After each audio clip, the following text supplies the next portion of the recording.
Hi and welcome to this live currency strength indicator table video with me, John, on this Friday the 10th of March. Here you can see we have our two tables in front of us. We have two types of tables. We have our trend traders table and our day traders table. These are the same studies but just highlighting different time frames. You can see here some of the currencies are highlighted in green. That means there is a confluence between the trading time frames, and that's where we'll be focusing most of our attention in these videos. The tables auto update every 5 minutes 24/7, meaning that our members can see how the market stands right now in real time. So checking out the tables today, we can see that the Australian dollar remains the weakest currency overall, but then is followed by the Canadian dollar as the second weakest and the New Zealand dollar as the third weakest on both tables. However, on the trend traders and the day traders for the strength, we can see that the dollar is the strongest from a higher time frame perspective, but is only the second strongest on a day trading perspective, and the Swiss franc is the second strongest from the trend traders, but tops are day traders. We're going to be focusing some attention on Aussie Swiss today. I also like the possibility of CAD Swiss coming back into a key area of resistance or support, I should say. Oops. There we go. You can just see live there. We've just had the dollar re-emerge on the chart here as S3. So now in real time, you can see that the tables have auto-updated there. So now we've got the US dollar has appeared as S3, and you can see actually we've seen the pound emerge here as S2. So that's swapped around quite aggressively then. Obviously, we had the US dollar, which was top of the trend traders there, but only second. It is now dropped to third, and we can see that the Swiss franc has come to the top of both. So Swiss franc strength obviously very evident in the market at the moment. Pound has obviously come into that strength as well. So that's not going to change what we look at, unfortunately. We've already kind of mapped out a few charts of interest, although we are going to take a look at Pound Oz later in the video as well. So stick around. We've got three pairs to look at. CAD Swiss is going to be first. If you take a look at CAD Swiss, you can see we've been in a range ever since the drop in 2015. Price has been in the range ever since then, and we've got the lows really of the 0.66 area, which you can see is this red line. That is the sort of lowest point on the chart. We then have the range highs, which are between the 0.775 and the 0.7950 handle. So we've got quite a big area there. That is kind of the range highs.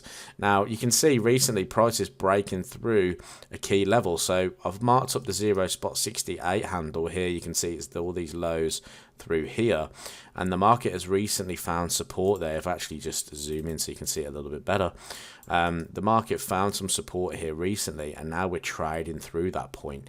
So that makes me think that, well, the tables are telling us CAD Swiss has got some room to the downside, and we've got 0.66 as our range lows. So really speaking, this area here is going to be fairly significant in the market, to the point of if we reach this level of support, I actually think we're probably going to see quite a significant reversal at this point. So I would be looking to target shorts down towards the 0.66, and then once we get there, you want to liquidate those positions, because we could possibly see the range play out and a big move back up to the range highs. So really important level there coming up for CAD Swiss.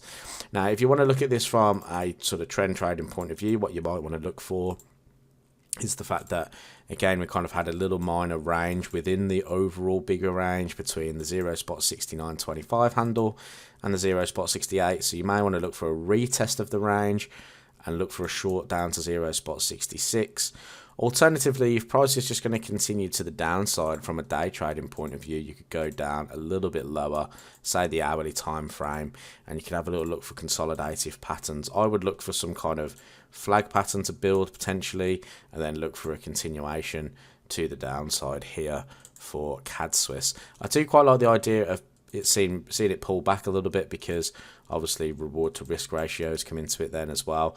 You know, if price was to pull back into here, let's say you had a ATR stop. So if you look at chart partner up here, you can see the one ATR is 44 pips. So you got a 3-week rolling ATR as well, which is 47 pips.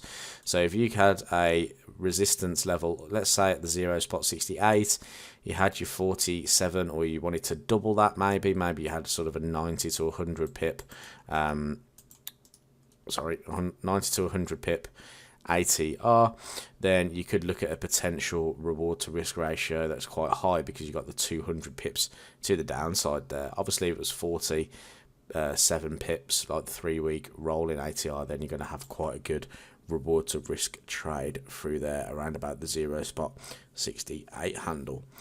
Now, that's CAD Swiss. I like the idea of that potentially coming into there. Obviously, Aussie Swiss was also mentioned in the tables as the top of both.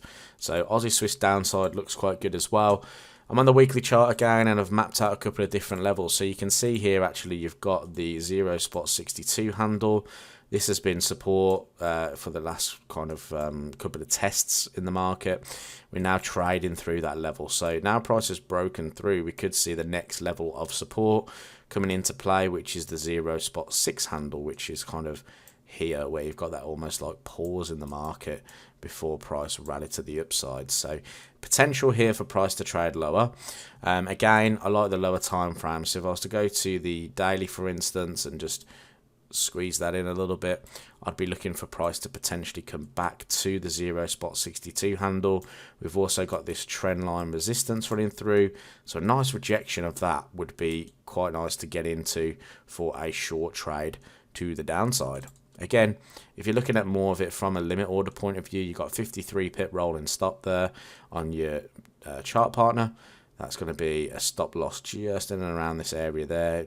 Probably add a little bit on for spread as well, so you're probably looking at around 60 pips in total, and you've got a really high reward to risk trade there, because you've got 200 pips up for grabs. The final pair that I wanted to talk about, Pound Aussie. Ironically, Pound jumped onto the tables. We've been pretty much long Pound Aussie ever since we were talking about the breakout here at the 1.75 handle. We talked about the double bottom in here for longs.